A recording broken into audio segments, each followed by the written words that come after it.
لپٹے ہوئے قبروں میں جائیں گے، لیکن میری امت وہ امت ہے کہ جب قبروں سے نکلیں گے تو اللہ کے حبیب فرماتے ہیں ان کے جسموں پر کوئی گناہ کا میر داغ نہیں ہوگا۔ صحابہ نے عرض کی یا رسول اللہ گناہگار آپ کا کلمہ پڑھنے والا قبر میں جائے تو گناہ کے ساتھ جائے اور باہر نکلے قبر سے قیامت کے وقت سورہ اسرافیل پھونکے جانے کے وقت تو پھر کیوں طیب و طاہر ہو کر گناہوں سے پاک ہو کر کیوں نکلے گا؟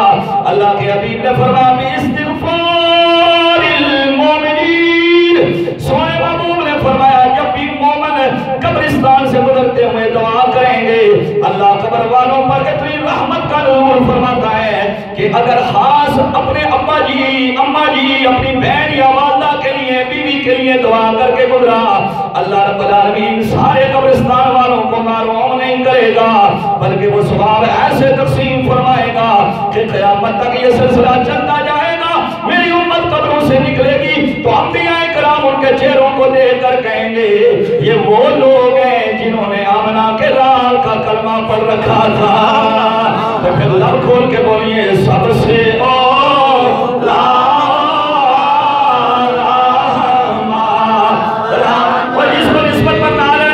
وہ میرے چہرے کو نہ دیکھے بلکہ اپنی نسبت پر ناز کرتے ہوئے محبت سے لب کھول کے بولے سب سے اولا نبی سب سے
دیا کہ کون دیتا ہے دینے کو چاہیے کون دیتا ہے دینے کو چاہیے۔ بخاری مسلم کی متفق علیہ حدیث آپ کے سامنے بیان کرنے لگوں اس اصال ثواب پر۔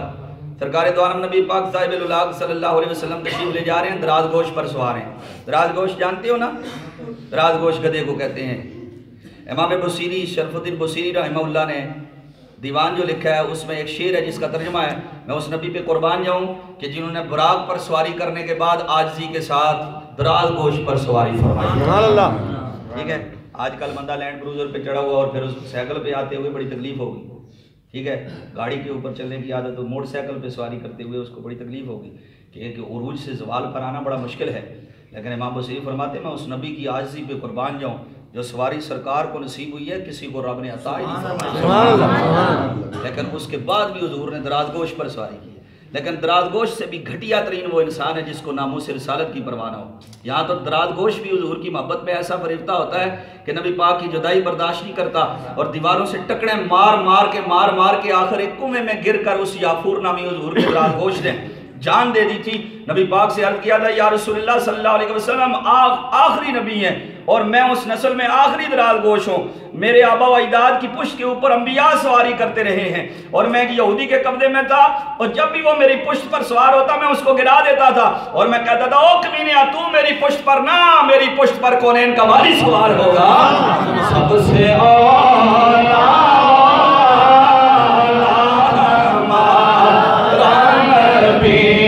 سب سے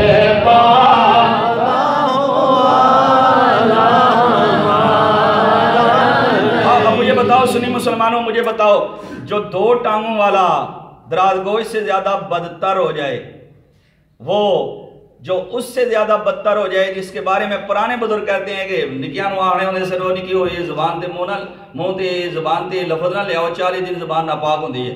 مجھے بتاؤ اس سے بدتر ہے کہ نہیں ہے؟ اس سے، جس کا نام میں نہیں لیتا لیکن بزرگوں نے آپ کو بتایا ہوا ہے کہ میں 40 دن زبان ناپاک رہتی ہے، اس سے نہ ہی نہ لیا کرو. اس سے زیادہ اخبث ترین وہ شخص ہے جس کے دل میں آمنہ کے لال کی محبت نہیں ہے. سبحان اللہ. اگر اتفاق ہے تو محبت سے بولیاں کہتے ہیں سب سے بالا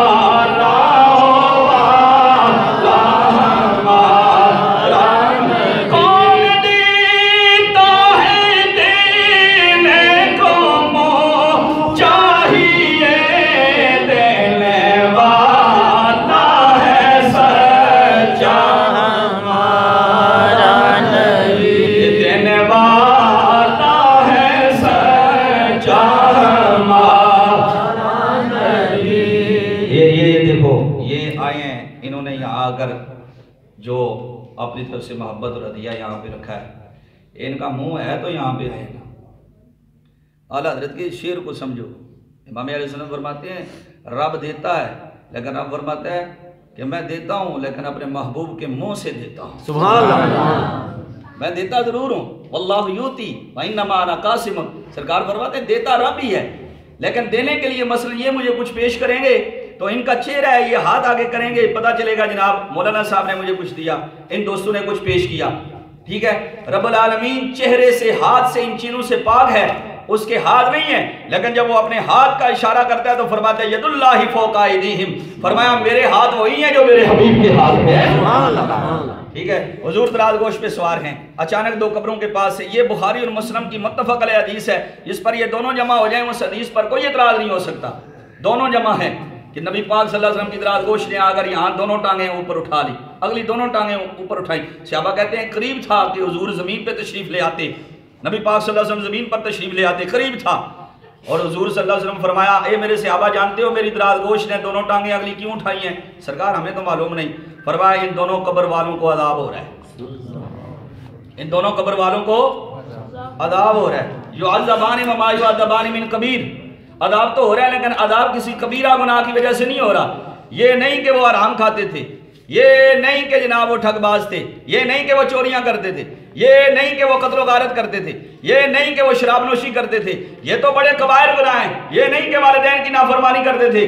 فرمایا نہیں، چھوٹے گناہوں کی وجہ سے عذاب ہو رہا ہے. غلاموں نے عرض کی یا رسول اللہ کون سے گناہ کرتے تھے کہ آپ کی دراز گوش نے بھی دیکھ لیا اور ماننا پڑے گا. اللہ کے نبی جس سواری کی پشت پر آ جاتے ہیں اس سواری کے علم کا یہ عالم ہے کہ وہ سواری بھی عذاب قبر کا منظر دیکھ لیتی ہے. تو پھر ماننا پڑے گا اگر سواری کے علم کا یہ عالم ہے تو سواری پر بیٹھے ہوئے سوار کے علم کا کیا عالم ہوگا. میرے نبی صلی اللہ علیہ وسلم سے محبت کرنے والوں کون ہے کہ نبی صلی اللہ علیہ وسلم نے فرمایا اے میرے صحابہ دونوں پر عذاب ہو رہا ہے. جوانوں غور کرنا، فرمایا دونوں پر عذاب ہو رہا ہے. آج کے نوجوان کو کہا جائے نماز کا ٹائم ہو گیا پتر آؤ نماز پڑھیے، دیکھو جوان کہتا ہے جی میرے کپڑے نہیں ہیں، ٹھیک ہے میں پاک نہیں ہوں. یا بہت شرمیلا ہوگا تو کہے گا ٹھیک ہے لیکن مجھے کام پڑ گیا. صحیح ہے، بتائے گا نہیں، یہ نہیں بتائے گا کہ میں پاک نہیں ہوں، یہ نہیں بتائے گا کہ مجھ پر غسل لازم ہے. ٹھیک ہے، میں پڑھاتا ہوں اور اسٹوڈنٹ ہیں میرے انٹر کے ہیں. پھر ہم نے جو ہے نا کالج میں ختم شریف کا انعقاد کیا تو اچانک سے یہ بن گیا. لیکن جو ہے نا چھوٹے بچوں نے تو قرآن پاک پڑھا لیکن نوجوان جو تھے نا وہ مور دین 70% دائیں بائیں ہو گئے. تو میں بڑا حیران ہوا. تو سیانے ایک استاد تھے، انہوں نے کہا جی قاری صاحب اصل مسئلہ یہ ہے کہ انہوں نے پاکی ناپاکی دا اللہ ہی حافظ ہے، انہیں شرما رہے نے کہ مسجد داخل کی میں ہوئی ہے.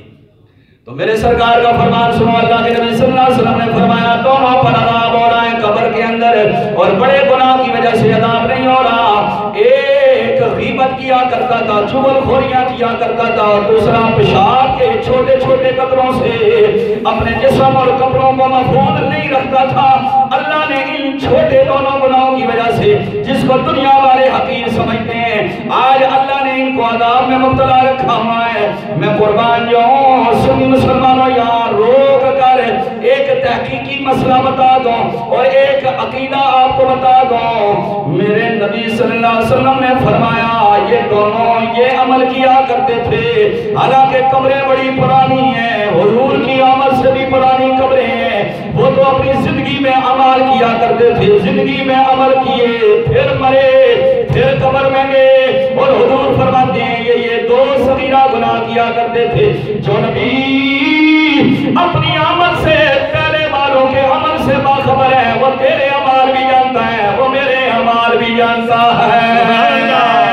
بندہ مٹ جائے نہ آقا پہ، وہ بندہ کیا ہے، پڑھ سکو ایک بار، بندہ مٹ جائے نہ آقا پہ، وہ بندہ کیا ہے، بولو بندہ مٹ جائے نہ آقا پہ، وہ بندہ کیا ہے، بے خبر ہو جو غلاموں سے وہ مولا کیا ہے۔ سبحان اللہ، سمجھ آئیے تو زور سے بولو سبحان اللہ۔ سبحان اللہ۔ اب سنیں ذرا ایک اور نقطے کی بات سنو۔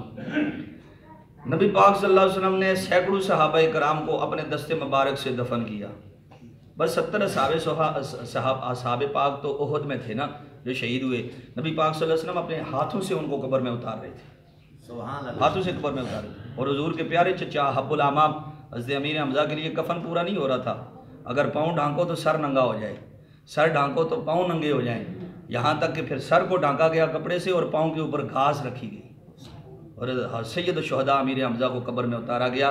جس وقت دنیا کی نعمتوں سے فائدہ اٹھا رہے ہوں تو حضور کے گھرانے کی اس فقر و فاقہ کو بھی یاد کر دیا، سبحان اللہ، سبحان اللہ، اس فقر و فاقہ کو بھی یاد کر دیا، ان کی عظمت۔ نبی پاک صلی اللہ علیہ وسلم کے غلاموں، مجھے بتاؤ، آپ نے علماء سے سنا قبر میں 3 سوال ہوتے ہیں، اور بخاری نے تو لکھا تو ایک ہی سوال ہوتا ہے۔ بخاری کہتے ہیں کہ یہ سوال ہوتا ہے اس طرح کر کے نکلے، یعنی اشارہ کر کے کہتے ہیں ما کنت تقول فی ھذا الرجل، اس ہستی کو جانتا ہے؟ سبحان اللہ، سارے بولو نا سبحان اللہ، سبحان اللہ۔ یہ تو ہر مسلک والے کہتے ہیں جی 3 سوال ہوں گے، تیسرا سوال یہی، اس ہستی کو جانتا ہے، اس ہستی کو جانتا ہے؟ بعض کہتے ہیں صرف دین کی باتیں کریں، اتھلے جنہ کتاب رکھی ہوئی آنے صرف دین کی باتیں کریں۔ ہم ان کو کہتے ہیں دین کی بات ٹھیک ہے، لیکن صرف دین کی بات سے بات نہیں ختم ہوتی، ورنہ جب پہلا سوال ہوتا ہے من ربو کا جواب دے دیا جی اللہ میرا رب ہے، بات ختم ہو جانی چاہیے تھی، رب پر بھی بات ختم نہیں ہوئی۔ تو جو کہتے ہیں جی دین کی بات کریں تو پھر دوسرا سوال ماں دینوں کا، تیرا دین کیا ہے، تو بات ختم ہو جانی چاہیے تھی، اس نے کہہ دیا میرا دین اسلام ہے، لیکن نہیں، فرشتے کہتے ہیں ایک ابھی سوال باقی ہے اور وہی تو اصل سوال ہے، سبحان اللہ، سبحان اللہ، وہی تو اصل سوال ہے۔ اور وہ سوال اس لیے دین کی بات کہنا یہ نہیں، بلکہ کہا جائے گا آؤ آمنہ کے لال کی بات کریں، سبحان اللہ، سبحان اللہ، آمنہ کے لال کی بات کریں، کیونکہ بات اس میں ختم ہوتی ہے نبی پاک صلی اللہ علیہ وسلم کی، کیونکہ نہ دن نہ مہینے تے نہ رات تے مکھنی ہے گل، سبحان اللہ، گل حشر دے دن آمنہ دے لال لال تے مکھنی، بات تو یہی ہے جی۔ نبی پاک صلی اللہ علیہ وسلم نے اپنی عہد طیبہ میں صحابہ کو دفنایا۔ اب مجھے بتاؤ جن کو جو حضور کی عہد طیبہ زاریہ میں قبروں میں گئے، کیا سرکار ان کی قبروں میں گئے کہ نہیں گئے؟ گل سوچنے والی ہے، گئے کہ نہیں گئے؟ بھائی آج قبروں میں جب رکھا جاتا ہے تو تیسرا سوال تو ہوتا ہے تو جی کر دی، علماء غیر مقلدین نے بھی کہ جی وہ جی حجابات ہٹا دیے جاتے ہیں حضور کے روزے سے اور پھر سامنے آ جاتے ہیں، کیونکہ حدیث تو موجود ہے کہ نبی پاک کا جلوہ قبر میں ضرور آتا ہے، سبحان اللہ، سبحان ٹھیک ہے، اللہ، اس سے جان تو نہیں چھڑا سکتے نا، بخاری کی حدیث ہے، تو جی ہم تو کہتے ہیں جی سرکار خود تشریف لاتے ہیں، سبحان اللہ، جن کا عقیدہ نا گج کے بولو سبحان اللہ، سبحان اللہ، ہم تو کہتے ہیں حضور خود آتے ہیں، لیکن انہوں نے جب حدیث کو دیکھا تو پھنس گئے کہ جی اب جائیں کہاں، قصہ کہانی نہیں ہے، حدیث ہے اور وہ بھی بخاری کی، تو انہوں نے کہا جی جب بات اٹھ جاتے ہیں، درمیان سے پردے اٹھ جاتے ہیں، نبی پاک صلی اللہ علیہ وسلم روضہ انور سے سامنے، اور جب جنہوں نے حضور کو مردہ کہا وہ بھی پھنس گئے، انہوں نے کہا جی تصویر سامنے آ جاتی، ٹھیک ہے، لیکن حدیث کو کا انکار نہیں کر سکے کیونکہ صحیح حدیث ہے۔ اب جب آپ زندہ ہیں، کوئی بندہ مر جائے، جیسے مائی صاحبہ قبر میں گئی ہیں، ٹھیک ہے، ان کی قبر میں بھی حضور آئے ہوں گے، سبحان اللہ، ٹھیک ہے، قبر میں حضور آئے ہوں گے، تو آپ مجھے بتاؤ کہ اس وقت آتے ہیں تو اس وقت بھی آتے تھے جن کو حضور نے اپنے ہاتھوں سے دفنایا، قبر میں سرکار تو آتے تھے، تو پھر اب یہ کیا ہوا جناب، حضور تو خود دفنا رہے ہیں، حضور باہر ہیں دنیا میں، اور قبر کی زندگی اور ہے، وہ برزخ کی زندگی ہے۔ تو میں یہ نقطہ دینا چاہتا ہوں سنی مسلمانوں، جو نبی اس جہاں میں ہو کر اس جہاں میں پھیرا مار سکتا ہے، وہ نبی اس جہاں میں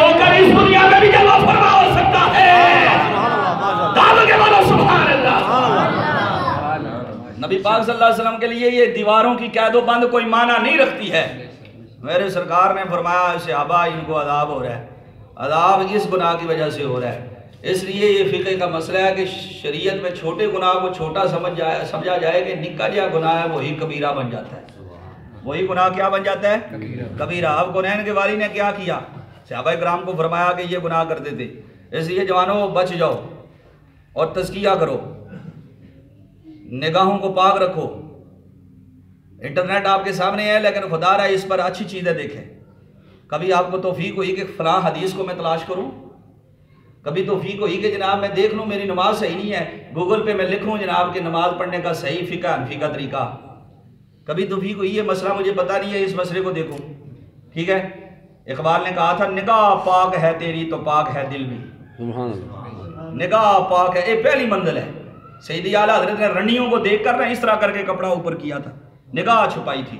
تو انہوں نے کہا او صاحبزادے، عمر چھوٹی سی ہے 2 سال کی، اور کہا او صاحبزادے آنکھیں تو چھپا رہے ہیں لیکن تیرے پاس تو پورا لباس ہی نہیں ہے اور نیچے سے تیرا صدر کھلنے لگا ہے۔ تو سیدی اعلیٰ حضرت فرمایا کہ سب سے پہلے نگاہ گناہ کرتی ہے، سبحان اللہ۔ سب سے پہلے نگاہ گناہ کرتی ہے۔ اس لیے اس دور کے اندر اے جوانوں اپنی نگاہوں کی حفاظت فرماؤ۔ اقبال کہتے ہیں نگاہ پاک ہے تیری تو پاک ہے دل بھی، کہ دل کو حق نے کیا ہے نگاہ کا پیرو۔ اور میرے سرکار نے فرمایا یہ گندگی سے نہیں بچا کرتے تھے چھوٹے چھوٹے قطرے، اور اس وجہ سے ان پر عذاب ہو رہا ہے۔ حضور کے صحابہ دیکھ رہے ہیں کہ اب سرکار کیا عمل کریں گے۔ حضور نے وہی عمل کیا جو آج آپ کر رہے ہیں۔ سرکار نے کیا کیا؟